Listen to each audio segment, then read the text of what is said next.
Now, with that incredible story of a father and daughter, the two of them undergoing the gender reassessment process, reassignment process, I should say, together. And Nightline's Juju Chang, our good friend, is here. And this is such a moving, touching story, Juju. It is. It's a jaw-dropping story about an amazing family, really. There are two generations, a metaphor, really, for the transgender journey. They both say they knew as kids that something was off with their gender, but Corey came out at 15, and then Mom watched her daughter brave the bullies. She said then she could no longer deny she, too, was transgender.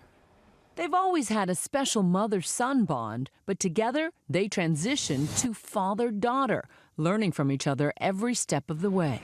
I always felt male. I just didn't realize what that was. Eric Mason says he struggled with gender identity his whole life. I didn't know why I was so sad. I didn't know why I was so ashamed of my body. But it wasn't until Eric's 15-year-old daughter, Corey, began her own transition 5 years ago that Eric decided it was time to come out as transgendered. A lot of times there were people that just were pretty awful to her, and she still kept her head high, so it was amazing. I just saw this brave child facing the world, and I finally said to myself, if she can do this, so can I.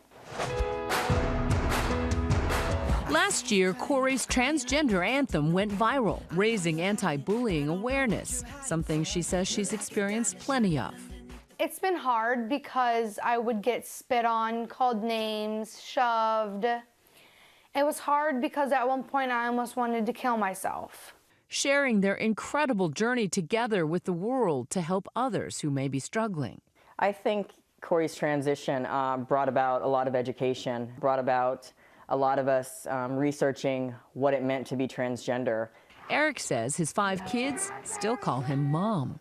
I don't really think anything's changed other than maybe we're closer, because I think that we both understand what the other one is going through on a deeper level. Eric's spouse Les Mason says the transition left him with many questions. I got involved in a lot of support groups. I got, and I asked a lot of questions. Number one, for me is, does this make me gay? No. Does it change anything between my spouse and myself? No, it doesn't. It made it better. It made it more peaceful.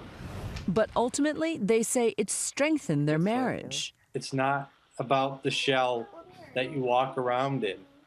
It's about the person that you are. It's about the person that I fell in love with 10 plus years ago.